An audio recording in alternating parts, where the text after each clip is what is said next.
start voting in 1960. It's been a great visit. I was at the campus in June of this year, accompanying our Prime Minister, Chief Executive.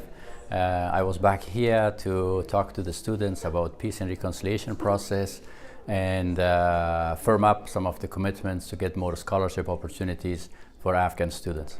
First, I met really a group of very brilliant students. We had very positive engagement, very good questions. I really enjoyed my engagement with them.